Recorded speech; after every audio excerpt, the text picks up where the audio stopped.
अस्सलाम वालेकुम। Review exercise 17।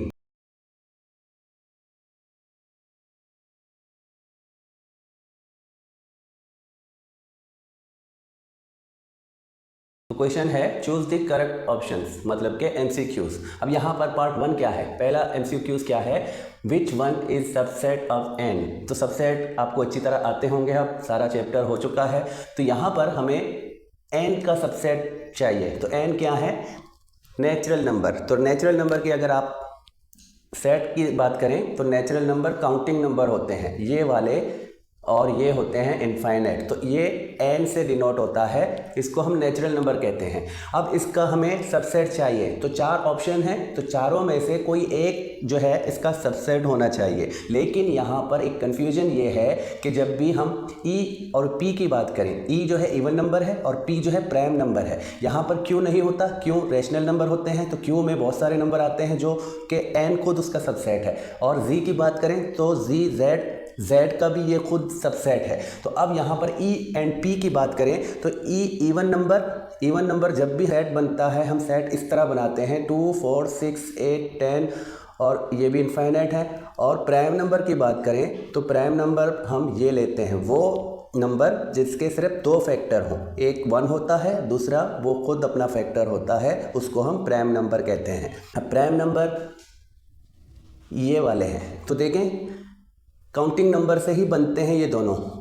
अब यहाँ पर कौन सा सही है, तो यहाँ पर अगर आप अपने बुक में भी देखें तो आपके बुक ने पी को सही किया हुआ है, मतलब कि डी वाले ऑप्शन को सही किया है। तो यहाँ पर मसला क्या है, देखें even number B natural number का सबसेट बनता है। लेकिन यहाँ पर एक बड़ी बहस ये है कि जब हम ज़ीरो की बात करते हैं तो ज़ीरो को भी हम इवन नंबर में काउंट करते हैं, क्योंकि ज़ीरो को भी अगर 2 से डिवाइड करें तो हमारा रिमाइंडर जो है वो ज़ीरो बनता है। तो इसीलिए यहाँ पर सही ऑप्शन पी ही रहता है, क्योंकि इसमें इवन नंबर में ज़ीरो भी होता है।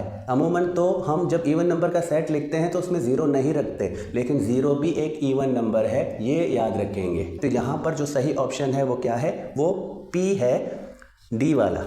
अब एमसीक्यू नंबर 2, यहाँ पर क्या है, टेबुलर फॉर्म ऑफ ए। अब यहाँ पर एक सेट मिला है जो कि सेट बिल्डर फॉर्म में है, और इसका टेबुलर फॉर्म क्या बनता है, देखें x such that x belongs to Z. तो जेड क्या है, तो जेड यहाँ पर इंटीजर्स नंबर को डिनोट कर रहा है। तो इंटीजर्स नंबर कौन से हैं, प्लस वाले भी और माइनस वाले भी। 0 इस तरफ अगर मैं करूँ तो प्लस वाले, और ये भी इनफाइनाइट होंगे प्लस वाले, और माइनस वाले भी इनफाइनाइट होते हैं। तो हम जेड वाले सेट को इस तरह बनाते हैं। तो ये एक जेड का सेट है। अब यहाँ पर दूसरे पार्ट में क्या लिखा है कि x square is equal to 25। हमें बताया जा रहा है कि x जो है वो z से बिलोंग्स करता है। हमें x की वैल्यू नहीं मिली, लेकिन x स्क्वायर की वैल्यू मिली है जो कि 25 है। तो यहाँ पर अगर हम इस इक्वेशन को सॉल्व करेंगे, x की वैल्यू को निकालेंगे, तो x की वैल्यू हमें ये बताएगी कि यहाँ पर जो हमारा ये वाला ए सेट है इसका टेबुलर फॉर्म क्या बनता है। देखें जब भी हम स्क्वायर ख़त्म करते हैं तो हम इक्वेशन की दूसरी तरफ स्क्वायर रूट रखते हैं। मैं अगर x का स्क्वायर ख़त्म करूं तो मैं 25 का स्क्वायर रूट बनाऊंगा इस तरह। अब 25 का स्क्वायर रूट, तो 25 का स्क्वायर रूट मतलब कि ऐसा नंबर जो अपने आप से मल्टीप्लाई होकर हमें 25 देगा। तो देखें 25 का जब भी स्क्वायर रूट की बात होती है तो अमूमन हम क्या करते हैं, हम 5 लेते हैं। तो 5 मल्टीप्लाई 5 इज इक्वल टू 25। तो 25 का स्क्वायर रूट क्या बनता है, 5 बनता है। लेकिन याद रखें यहाँ पर -5 अगर -5 से भी मल्टीप्लाई होगा तब भी प्लस का 25 बनता है। और माइनस नंबर का भी स्क्वायर जो है वो एक प्लस का नंबर बनता है, वो एक पॉजिटिव नंबर बनता है। तो यहाँ पर इस सेट के मेंबर्स क्या बनते हैं, प्लस का 5 भी और माइनस का 5 भी, क्योंकि 25 के जो स्क्वायर रूट हैं वो प्लस का 5 भी है, वो माइनस का 5 भी है। तो इसको अगर मैं टेबुलर फॉर्म में लिखूंगा तो मैं इस सेट को ऐसे करके लिखूंगा, अगर यहाँ प्लस दे भी दूँ तो भी सही होगा। तो ये वाला जो हमारा यहाँ पर हमें मिला था इसको हमने टेबुलर फॉर्म में लिखना है, तो हम -5 और +5 दोनों करते हैं। जो यहाँ पर सही ऑप्शन है वो बी का ऑप्शन है, जिसमें -5 और +5 दोनों मिले हैं। तो सही कौन सा है, बी। अब ये part 3, for 2 sets A and B if O of A is equal to O of B then. अब देखिए 4 ऑप्शन हैं आपके पास। A जो ये वाला है subset of B, A equal of B, A equivalent of B and A proper subset of B। तो यहाँ से कौन सा सही है? तो अब इसके लिए क्या करना है, सबसे पहले तो हमने इसको समझना है। ये क्या है? देखिए यहाँ पर O से ऑर्डर या नंबर ऑफ एलिमेंट, देखिए इसको हम ऐसे भी लिख सकते हैं और आपके बुक में कहीं आपको इस तरह भी मिलता है। नंबर ऑफ एलिमेंट जो है ये A और B। अब यहाँ पर ये बताया जा रहा है कि दो सेट है A एंड B और वो दोनों के नंबर ऑफ एलिमेंट इक्वल है। नंबर ऑफ एलिमेंट मतलब कि उसके एलिमेंट्स की तादाद जो है वो दोनों के इक्वल है। तो जब दो सेट जिनके एलिमेंट्स की तादाद इक्वल होगी तो वो क्या कहलाएंगे? A subset of B, A equal of B, A equivalent of B, A proper subset of B। तो यहाँ पर याद रखें, यहाँ देखें, मैं अगर आपको सिंपल बना कर दूँ तो ये A है, यहाँ पर मैं इसके 3 एलिमेंट्स बनाता हूँ और B सेट के अगर मैं 3 एलिमेंट्स बना दूँ A B C, तो नंबर ऑफ एलिमेंट का मतलब कि तादाद, ये जो एलिमेंट है इनके तादाद, देखिए यहाँ भी 3 एलिमेंट्स, यहाँ भी 3 एलिमेंट्स। तो इस तरह के अगर दो सेट हैं जिनके नंबर ऑफ एलिमेंट इक्वल हैं तो वो क्या कहलाते हैं? तो याद रखें वो हमेशा इक्वलेंट कहलाते हैं, वो इक्वल नहीं कहलाते। इक्वल तभी होंगे जब इस सेट को अगर 1 2 3 और B सेट भी यही सेट हो 1 2 3 जिसके नंबर ऑफ एलिमेंट भी सेम हो, एक जितने हों और एलिमेंट भी सेम हो, तो वो एक दूसरे के इक्वल कहलाते हैं। यहाँ पर इनके सिर्फ नंबर ऑफ एलिमेंट एक जितने हैं लेकिन एलिमेंट सेम नहीं है, तो इनको हम कहते हैं कि ये एक दूसरे के इक्विवेलेंट हैं और इस तरह की साइन जो है ये इक्विवेलेंट की साइन है। तो यहाँ पर सही ऑप्शन कौन सा है? सी है।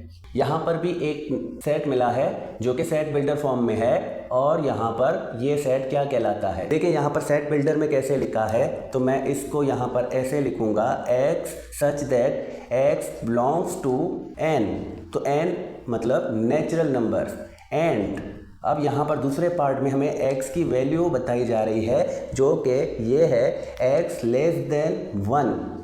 तो अब यहाँ पर इस वाले में हमने पहले पार्ट में क्या देखना है कि x कौन से कैटेगरी से बिलोंग्स करता है। x जो है वो नेचुरल नंबर से बिलोंग्स करता है और इसका दूसरा पार्ट है x की वैल्यू, x कहाँ से लेकर कहाँ तक है। तो यहाँ पर सिर्फ ये लिखा है कि x जो है वो लेस देन 1 है। x नेचुरल नंबर है और वो 1 से छोटा है। तो नेचुरल नंबर का सेट क्या बनता है? जो कि 1 2 3 4 5, तो ये नेचुरल नंबर है। तो अब ऐसा नेचुरल नंबर जो कि 1 से छोटा हो, तो क्या ऐसा कोई नंबर है? नहीं है। तो यहाँ पर हमें जो ऑप्शन मिले हैं सिंगलटन, तो सिंगलटन का मतलब कि ऐसा सेट जिसका सिर्फ एक एलिमेंट हो। इनफाइनाइट सेट मतलब कि बेशुमार लामहदूद जो एलिमेंट होते हैं उनको हम इनफाइनाइट सेट कहते हैं। और एम्प्टी सेट, ये नल सेट भी कहते हैं, इसको हम एम्प्टी सेट भी कहते हैं, मतलब कि खाली सेट। तो जिस सेट में कोई एलिमेंट नहीं होता वो एम्प्टी सेट कहते हैं उसको हम। और सुपर सेट की तो बात होगी नहीं, क्योंकि सुपर सेट के लिए हमें 2 सेट चाहिए होंगे, तो वहाँ पर हम रिलेशन को देखेंगे कि वो एक दूसरे के सुपर सेट या सबसेट हैं या नहीं। तो यहाँ पर जो सही ऑप्शन है वो सी है, एम्प्टी सेट, क्योंकि ऐसा कोई भी नेचुरल नंबर नहीं है जो 1 से छोटा हो। तो यहाँ पर जो ऑप्शन है सी वो सही है, एम्प्टी सेट। अब नेक्स्ट एमसीक्यूज क्या है? इफ ए सेट, और ए सेट में हमें 1 2 3 4 और बी सेट के एलिमेंट हैं 2 4 6, then A symmetric difference of B. देखिए सिंपल है, इन दोनों को सॉल्व करोगे तो आपको आपका आंसर मिलेगा। 4 ऑप्शन है, तो देखें हम क्या करते हैं। ए सेट के एलिमेंट कौन से हैं? 1 2 3 4 और बी सेट के एलिमेंट हैं 2 4 6। तो हम क्या करते हैं, हम सिमेट्रिक डिफरेंस में जो कॉमन होते हैं उनको नहीं लेते। अब यहाँ पर जो कॉमन है उनको छोड़कर बकाया ए और बी के जो रिमेनिंग एलिमेंट होते हैं वो हम सिमेट्रिक डिफरेंस में रखेंगे। तो यहाँ पर ये जो 2 है ये दोनों में मौजूद है और ये 4 दोनों में मौजूद है, तो ये दोनों कॉमन एलिमेंट हैं, इनको हम नहीं लेते सिमेट्रिक डिफरेंस वाले सेट में। तो अब यहाँ पर सिमेट्रिक डिफरेंस में क्या बचता है? जो ए सेट और बी सेट के बचे हुए एलिमेंट हैं वो लिखेंगे 1 3 एंड 6। तो 1 3 एंड 6, तो ये सिमेट्रिक डिफरेंस का सही आंसर है जो कि आपके पास ऑप्शन डी है, तो वो सही है। तो अब है MCQ 6, which operation is not commutative. तो यहाँ से कौन सा ऑपरेशन जो है वो कम्यूटेटिव नहीं है। देखिए ये सिमेट्रिक डिफरेंस, ये यूनियन, ये डिफरेंस और ये इंटरसेक्शन। तो यहाँ 4 ऑप्शंस में से कौन सा कम्यूटेटिव नहीं है। तो याद रखें कि यहाँ पर जो ये माइनस है ये हमेशा कम्यूटेटिव नहीं है। यहाँ पर ये दोनों कभी भी एक दूसरे के इक्वल नहीं होते। अगर इन दोनों का ए को बी से माइनस करो या बी को ए से माइनस करो, आपको दोनों का रिजल्ट सेम नहीं मिलेगा। बाकी इन तीनों में आपको सेम रिजल्ट मिलता है। तो ये तीनों जो हैं वो कम्यूटेटिव होते हैं और डिफरेंस वाला जो है ये कम्यूटेटिव नहीं होता। तो यहाँ पर हमें यही पूछा जा रहा है कि कौन सा कम्यूटेटिव नहीं होता, तो वो कौन सा ऑप्शन है, वो सी है, डिफरेंस वाला। तो सही ऑप्शन सी है यहाँ पर। MCQ 7। अब यहाँ पर एक सेट बिल्डर फॉर्म मिला है x such that x belongs to p और x बिलोंग्स टू q। तो यहाँ पर एक सेट है। अब यहाँ पर बताया जा रहा है कि ये सेट जो है ये किसको रिप्रेजेंट करता है, p intersection q, p union q, p minus q, minus मतलब कि डिफरेंस, या p symmetric difference of q। अब यहाँ पर सेट बिल्डर फॉर्म क्या बता रही है कि x जो है वो बिलोंग्स टू p और x बिलोंग्स टू q। तो एक ऐसा सेट जिसके एलिमेंट x मतलब के एलिमेंट्स, तो जिसके एलिमेंट्स p से भी बिलोंग्स करते हैं और q से भी बिलोंग्स करते हैं, तो ये दो ऐसे सेट हैं, कोई भी नाम दे सकते हो। अब आपके बुक में अगर आप देखें तो आपको यूनियन की डिफिनेशन में एक यही सेट मिली हुई है, बस वहाँ पर जो सेट के नेम हैं x एंड y दिए हुए हैं। तो इस तरह का कभी भी आपको सेट बिल्डर फॉर्म मिलेगा जिसमें ये कहता है कि x जो है वो एलिमेंट है p का भी और q का भी। तो कोई भी दो सेट, सिर्फ p एंड q नहीं, उनके कोई भी नाम हो सकते हैं। जिस तरह आपको एग्जांपल में दिया हुआ है बुक में x एंड y, तो हमें दो सेट मिलेंगे x और y, और दोनों के एलिमेंट्स को हम कंबाइन करके एक सेट में रखें तो वो यूनियन का सेट कहलाता है। तो यहाँ पर राइट आंसर कौन सा है, p यूनियन q। तो ये है b। अब पार्ट 8। तो यहाँ भी एक सेट बिल्डर फॉर्म मिला है और यहाँ पर ये सेट बिल्डर फॉर्म किसको रिप्रेजेंट करता है, आपके सामने चार ऑप्शंस हैं। तो मैं पहले यहाँ पर जो सेट बिल्डर फॉर्म है वो लिखता हूँ। तो x such that x belongs to universal set, u मतलब यूनिवर्सल सेट, एंड अब यहाँ पर दूसरी साइड में क्या बता रहा है कि जो x है ये वाला इस तरह लिखा है, तो मतलब कि ये बिलोंग्स नहीं करता a इंटरसेक्शन b के साथ। यहाँ पर ऑप्शन में क्या आ रहे हैं कि a इंटरसेक्शन b या a यूनियन b का कॉम्प्लीमेंट, a इंटरसेक्शन b का कॉम्प्लीमेंट, या a complement intersection b complement. तो ये चार ऑप्शंस हैं। तो यहाँ पर हमेशा याद रखें हम u से किसको माइनस करेंगे, यहाँ पर इसका मतलब है कि u से ये माइनस है, तो a intersection b whole complement का मतलब क्या है कि हम यूनिवर्सल सेट से माइनस करेंगे a इंटरसेक्शन b को। तो यहाँ पर सिंपल से ये वाला ऑप्शन सही है, ये वाला।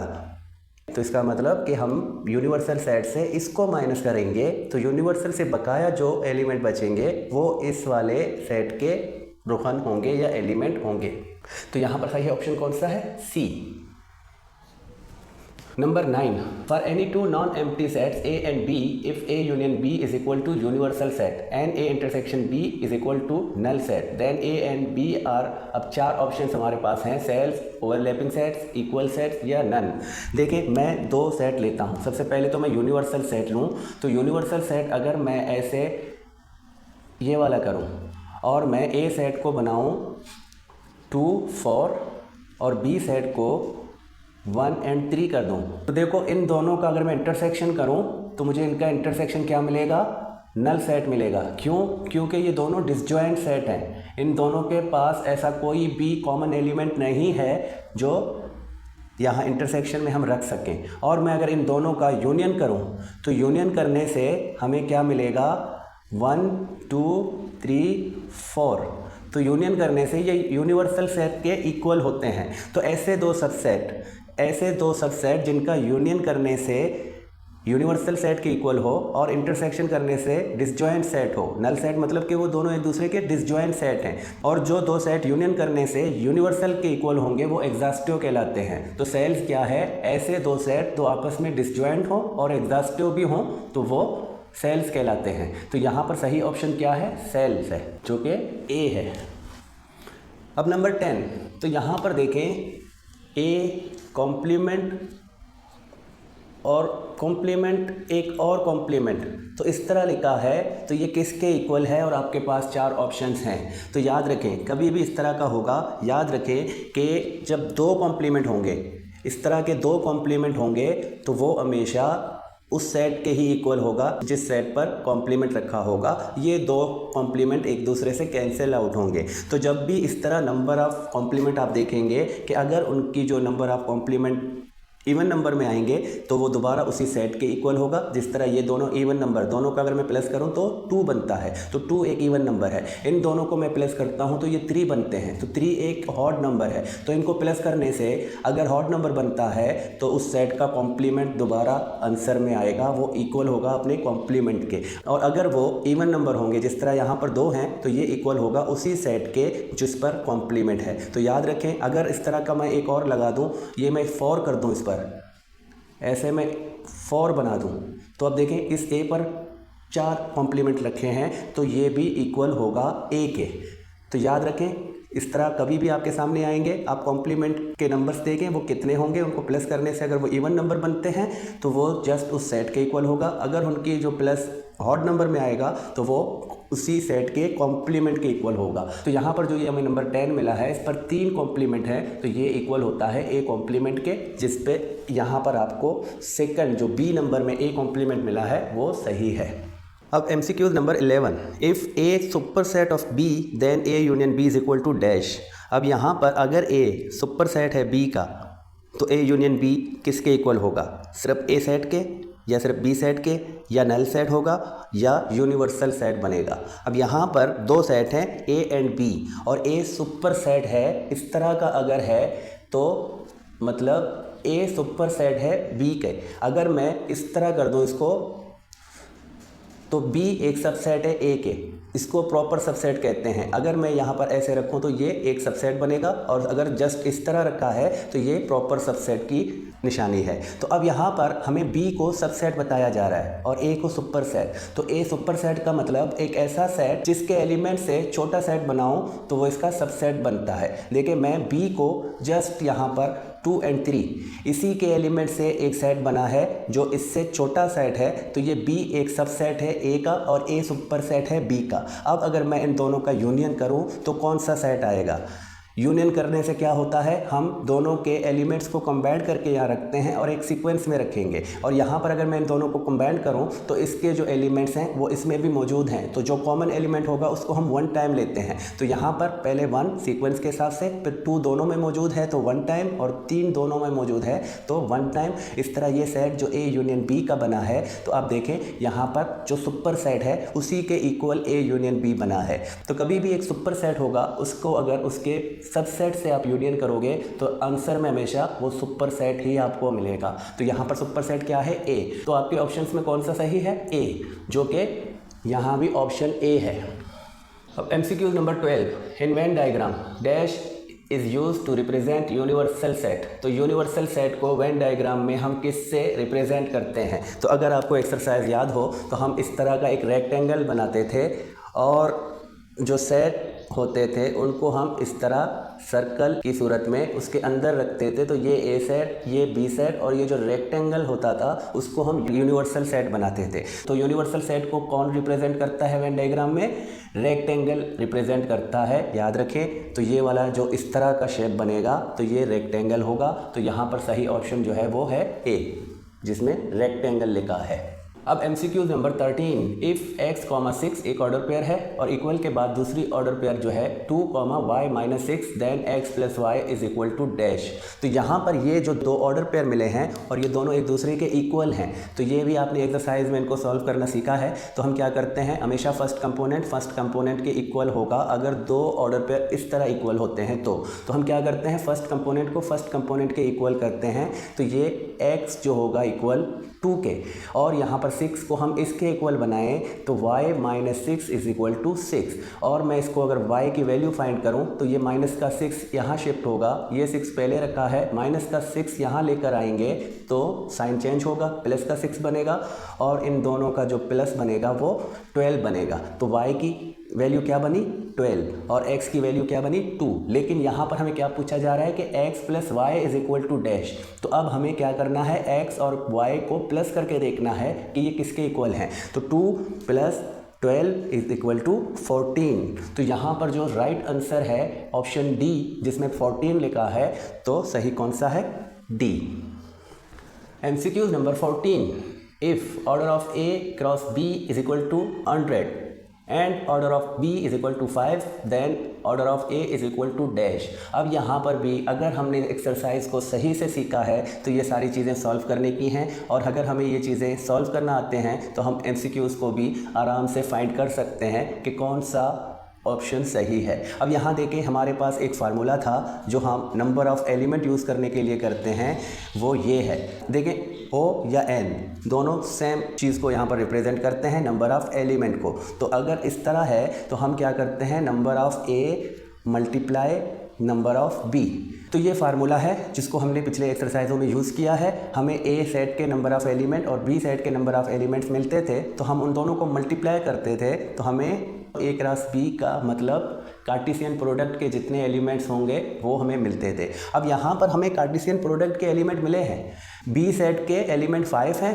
अब हमें A के नंबर ऑफ़ एलिमेंट्स चाहिए, तो हम क्या करते हैं, हम इसकी जगह 100 रखेंगे इज इक्वल टू, ये नहीं मिला तो इसको ऐसे ही रहने देते हैं, और इसकी जगह पर इसकी वैल्यू रखेंगे 5। तो ये 5 यहाँ पर मल्टीप्लाई है, अगर इस तरफ मैं शिफ्ट करूँ तो ये 100 से डिवाइड होगा, तो हमें नंबर ऑफ़ A, तो नंबर ऑफ़ एलिमेंट्स जो A के हैं वो मिलेंगे अब इन दोनों को डिवाइड करने से। तो 100 को 5 से डिवाइड कर दूं तो हमें रिजल्ट क्या मिलेगा, 20 मिलेगा। तो A के नंबर ऑफ़ एलिमेंट कितने होंगे, 20। देखें, अगर A के नंबर ऑफ़ एलिमेंट 20 हो और B के नंबर ऑफ़ एलिमेंट 5 हो, तो 5 को 20 से मल्टीप्लाई करें तो हमें 100 मिलेंगे। तो यहाँ पर राइट आंसर क्या है, C, जिसमें 20 लिखा है। अब MCQs number 15, a function is called surjective if range dash codomain. तो 4 सिंबल हैं। पहली सिंबल है सुपरसेट, दूसरा सबसेट, तीसरा इक्वल और चौथा नॉन इक्वल।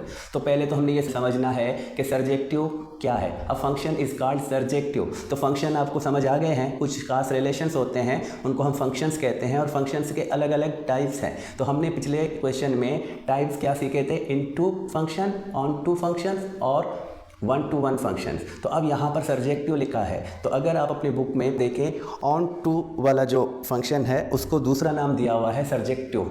तो ऑन टू फंक्शन या सर्जेक्टिव फंक्शन जो है ये दोनों सेम हैं। तो ऑन टू फंक्शन क्या है, ऑन टू फंक्शंस के लिए हमने क्या सीखा था, जिसका कोडोमेन वाले सारे एलिमेंट यूज़ हुए हों।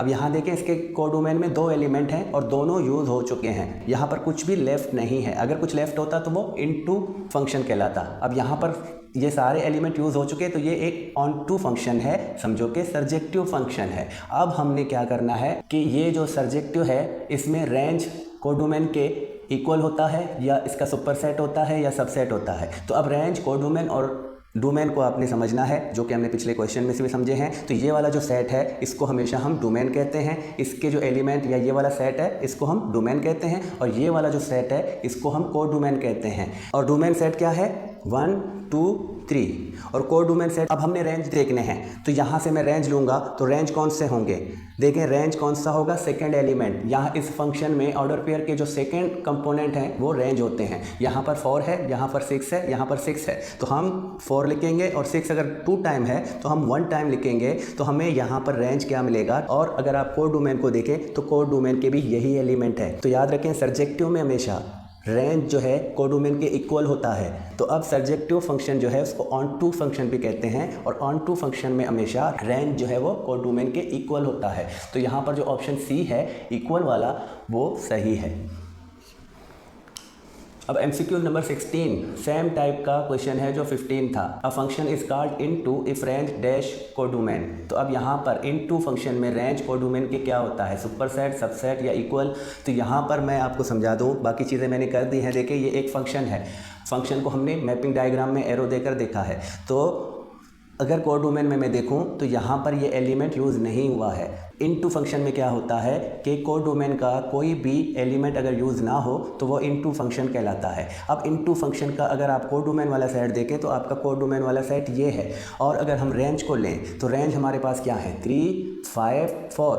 तो हम इसको अगर बनाएं तो 3 और इसको सेट में रखें सीक्वेंस में, तो हमें ये सेट मिलेगा। तो इसके एलिमेंट अगर आप देखें तो बी सेट के ही एलिमेंट हैं 3, 4, 5, लेकिन बी सेट में एक एलिमेंट एक्स्ट्रा है 2, जो कि यूज़ नहीं हुआ है। तो ये जो सेट है ये सुपर सेट है और रेंज इसी के ही एलिमेंट से बना है, एक सब सेट है, इसका छोटा सेट है। तो इनटू फंक्शन में हमेशा याद रखें जो रेंज है वो कोडोमेन का सबसेट होता है। तो यहाँ पर जो सबसेट का ऑप्शन है बी, जिसमें ये ऐसे लिखा है, तो ये एक प्रॉपर सबसेट की बात कर रहा है। तो यहाँ पर ये रेंज जो है ये एक प्रॉपर सबसेट है। तो सही ऑप्शन क्या है? बी, ये वाला जिसमें सबसेट की साइन लगी हुई है। अब MCQ number 17, given that A set जो है 0 1 2 और बी सेट जो है 3 4, then decide which of the following is a function of A to B.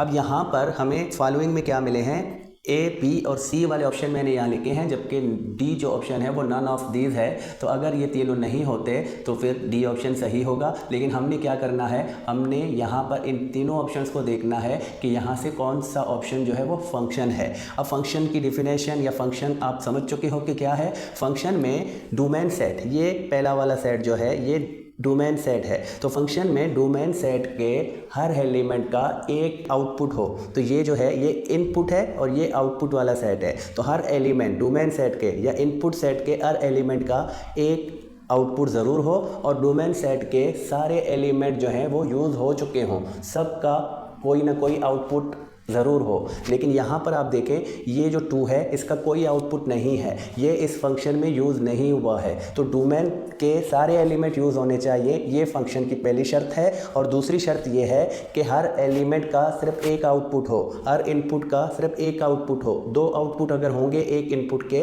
तो वो भी फंक्शन नहीं कहलाएगा। तो यहाँ तो ये फंक्शन नहीं होता क्योंकि ये डोमेन का एक एलिमेंट जो है वो रह गया है जो यूज़ नहीं हुआ है, तो इसको तो हम फंक्शन नहीं कहते। अब यहाँ देखें 0 यूज़ हुआ है, 1 यूज़ हुआ है और 2 जो है वो 2 बार यूज़ हुआ है। 2 3 के साथ भी लिंक है, 4 के साथ भी लिंक है। तो एक इनपुट के 2 आउटपुट नहीं होने चाहिए, हर इनपुट का कोई ना कोई आउटपुट ज़रूर हो और हर इनपुट का एक ही आउटपुट हो, 2 आउटपुट नहीं होंगे। तो यहाँ पर इसके 2 आउटपुट हैं, तो ये जो है फंक्शन नहीं कहलाता। अब लास्ट में आप देखें तो यहाँ पर ये सारे यूज़ हो चुके हैं, 0 1 2। अब यहाँ ये 2 बार यूज़ हुआ है, लेकिन ये जो है आउटपुट है, इनपुट सब एक ही बार यूज़ हुए हैं और एक ही आउटपुट दे रहे हैं। यहाँ पर इसका भी एक आउटपुट है, इसका भी एक ही आउटपुट है, जबकि आउटपुट इन दोनों का सेम है तो ये फ़र्क नहीं पड़ता। तो यहाँ पर जो सही ऑप्शन है वो ये है जो कि फंक्शन है और वो है option C. MCQ number 18, which one is always bijective. तो 4 ऑप्शन हैं, onto function, 1 to 1 function, into function and 1-1 correspondence. तो याद रखें क्वेश्चन नंबर 11 में आपने 1-1 कॉरेस्पॉन्डेंस को सीखा था। तो हमेशा याद रखें बाइजेक्टिव क्या है। बाइजेक्टिव जो है ऑन टू भी हो और 1 to 1 भी हो। देखिए ऑन टू का मतलब कि इस वाले आउटपुट से कोई भी लेफ्ट ना हो, कोई भी एलिमेंट अनयूज ना हो। यहाँ देखें ये सब यूज़ हो चुके हैं। और 1-1 क्या है, और डिफरेंट इनपुट का डिफरेंट आउटपुट हो, कोई रिपीटेशन ना हो। तो जो 1-1 भी हो और ऑन टू भी हो तो उसको हम बाइजेक्टिव भी कहते हैं, ये याद रखें। और जो बाइजेक्टिव है वो हमेशा 1-1 कॉरेस्पॉन्डेंस भी होता है। तो 1-1 कॉरेस्पॉन्डेंस के भी यही प्रॉपर्टीज़ हैं जो कि बाइजेक्टिव के हैं। तो यहाँ पर सही ऑप्शन कौन सा है? डी ऑप्शन, जो 1 to 1 कॉरेस्पॉन्डेंस। अब MCQ 19, if function n to r then which one is not possible. देखें यहाँ पर n to r लिखा है, तो n से डिनोट होता है नेचुरल नंबर्स और r से डिनोट होते हैं रियल नंबर्स। तो अब यहाँ पर भी आपको पिछले अगर एक्सरसाइज आपने किया होगा तो आपको याद है कि हम इस तरह फंक्शन ऑफ 5, तो 5 की वैल्यू 0 और 7 की वैल्यू 8, तो ये इनपुट वाले डोमेन वाले एलिमेंट हैं। तो यहाँ पर डोमेन सेट कौन सा है? नेचुरल नंबर का। तो नेचुरल नंबर्स क्या हैं? नेचुरल नंबर्स ये हैं 1 2 3 4 5। तो नेचुरल नंबर्स में माइनस के नंबर नहीं आते। और ये वाला जो इनपुट वाले डोमेन वाले यहाँ पर एलिमेंट आप देखें तो ये एक नेगेटिव नंबर है, तो नेचुरल नंबर में नेगेटिव नंबर नहीं होते। और यहाँ पर इसने जो इनपुट के नंबर्स में नेगेटिव नंबर डाला है तो ये जो है यहाँ पर पॉसिबल नहीं है। तो बाकी जो 3 हैं वो पॉसिबल हैं, सही हैं। और चौथा जो सी ऑप्शन है -2 वाला, ये पॉसिबल नहीं है। तो यहाँ पर जो सही ऑप्शन है वो कौन सा है? वो है सी, ये वाला, ये पॉसिबल नहीं है नेचुरल नंबर में। तो ये लास्ट MCQs है, which one of the following is a commutative set operation. अब यहाँ पर 4 ऑप्शंस हैं, एक तो नन है, बाकी 3 ऑपरेशन, एक डिफरेंस का ऑपरेशन, एक यूनियन का और एक कार्टेशियन प्रोडक्ट का। तो डिफरेंस वाला ऑपरेशन कौन सा है, a माइनस बी या b माइनस ए। तो यहाँ पर कम्यूटेटिव लॉ का मतलब कि अगर हम a को b से माइनस करें या b को a से माइनस करें तो सेम रिजल्ट देंगे या नहीं। अगर सेम रिजल्ट देंगे तो वो कम्यूटेटिव लॉ में आएगा। और यहाँ यूनियन, यहाँ कार्टेशियन प्रोडक्ट। तो कार्टेशियन प्रोडक्ट में हमेशा याद रखें ए कार्टेशियन प्रोडक्ट बी या बी कार्टेशियन प्रोडक्ट ए, इन दोनों का रिजल्ट कभी भी सेम नहीं आता। तो ये दोनों इक्वल नहीं है, पर यहाँ पर जो कम्यूटेटिव लॉ है वो काम नहीं करती। और इसी तरह डिफरेंस में भी कभी इक्वल नहीं होते, लेकिन यूनियन में इक्वल होते हैं। तो यहाँ हमेशा याद रखें जो कम्यूटेटिव लॉ है वो यूनियन वाले ऑपरेशन में होगा, वो इंटरसेक्शन वाले ऑपरेशन में होगा, वो सिमेट्रिक डिफरेंस वाले ऑपरेशन में होगा। यहाँ पर जो कार्टेशियन प्रोडक्ट है और डिफरेंस है, ये दोनों कम्यूटेटिव लॉ में नहीं आते। तो यहाँ सही ऑप्शन कौन सा है, बी, जो यूनियन है। तो इसी के साथ जो MCQs वाला वीडियो है ये भी कंप्लीट हो जाता है और ये यूनिट भी कंप्लीट। अब इसके बाद इंशाल्लाह नेक्स्ट यूनिट के साथ आएंगे। तब तक के लिए खुदा हाफिज़।